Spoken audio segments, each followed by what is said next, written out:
Welcome back. રાષ્ટ્રપતિ ભવન ખાતે રાષ્ટ્રપતિ દ્રૌપદી મુર્મુના હસ્તે 66 હસ્તીઓને પદ્મ પુરસ્કારથી સન્માનિત કરવામાં આવ્યા। વર્ષ 2026માં કુલ 131 હસ્તીઓને પદ્મ પુરસ્કાર આપવાના છે, જેમાંથી બાકીના 65 વિજેતાઓને આગામી તબક્કામાં સન્માનિત કરવામાં આવશે। તો ગુજરાતના પ્રસિદ્ધ ઢોલ વાદક હાજી કાસમ રમકડુને રાષ્ટ્રપતિના હસ્તે પદ્મશ્રી પુરસ્કાર એનાયત કરવામાં આવ્યો છે। માત્ર 9 વર્ષની નાની ઉંમરે હાથમાં ઢોલક પકડનારા હાજી રમકડુએ સંગીતની દુનિયામાં મહત્વનું પ્રદાન કર્યું છે। ડાયરા અને લોક સંગીતમાં ઢોલકથી રંગત જમાવતા હાજી કાસમે અનેક કાર્યક્રમોમાં કળાના કામણ પાથર્યા છે। તેમણે અનેક પ્રોગ્રામમાં ઢોલ વગાડી રંગત જમાવી।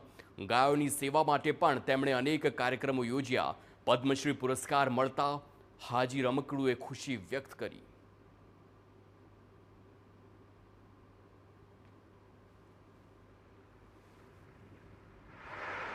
દિલ્હીની અંદર મોદી સાહેબને અને રાષ્ટ્રપતિ સાહેબને મળ્યો અને ખૂબ રાજી થયો અને મોદી સાહેબને અમીન સાહેબને બધા જે બાજુમાં મોદી સાહેબમાં યાદી કરી ગાદી સારું છે ને મેં કીધું સાહેબ સારું છે સમજ્યા। હું સાહેબ 4 ચાંદ લગાવી દીધા। મને કે તને મળવો જ જોઈએ આજે મને। સુરતના નિલેશ વિનોદચંદ્ર માંડલેવાલાને સામાજિક કાર્યકર બદલ પદ્મશ્રી એવોર્ડથી સન્માનિત કરવામાં આવ્યા।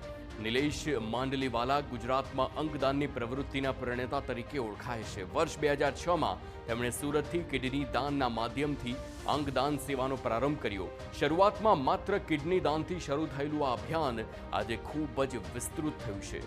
તેમણે ડોનેટ લાઈવ સંસ્થાના માધ્યમથી અત્યાર સુધીમાં કુલ 1300થી વધુ અંગો તેમજ ટિશ્યુઓનું સફળતાપૂર્વક દાન કરાવી અનેક દર્દીઓને નવજીવન આપ્યું છે। તો ગુજરાતના ધાર્મિક લાલ ચુનીલાલ પંડ્યાને પદ્મશ્રી એવોર્ડથી એનાયત કરવામાં આવ્યા। તેમણે 3000થી વધુ આખ્યાનના કાર્યક્રમો પ્રસ્તુત કર્યા। દેશ અને વિદેશમાં આખ્યાન અને માણ ભટ્ટની કળાનો પ્રચાર અને પ્રસાર માટે ધાર્મિકલાલ પંડ્યાને પદ્મશ્રીથી સન્માનિત કરવામાં આવ્યા। તેમણે ગુજરાત, મહારાષ્ટ્ર, આંધ્રપ્રદેશ, રાજસ્થાન અને દિલ્હીમાં રાષ્ટ્રપતિ ભવન સુધી તેઓ કાર્યક્રમ કર્યા છે। પ્રેમાનંદના લગભગ 30થી 40 આખ્યાનો તેમને કંઠસ્થ છે। પ્રેમાનંદની વિશેષ પરંપરાને જીવંત રાખવાનો તેમનો પુરુષાર્થ આજીવન રહ્યો છે। તો ગુજરાતી સાહિત્યકાર રતિલાલ બોરીસાગરને પદ્મશ્રી પુરસ્કારથી સન્માનિત કરવામાં આવ્યા। કલા અને શિક્ષણ ક્ષેત્રમાં તેમના પ્રદાન બદલ આ પદ્મશ્રી પુરસ્કાર એનાયત કરવામાં આવ્યો। તેમણે સાહિત્યિક કારકિર્દીનો આરંભ ટૂંકી વાર્તાના લેખનથી કર્યો, પણ તુરત તેમની નૈસર્ગિક વિનોદ વૃત્તિ તેમજ હાસ્યના ક્ષેત્રમાં ખેંચી ગઈ અને એમાં તેમણે હાસ્ય લેખનમાં અનોખી સફળતા પ્રાપ્ત કરી।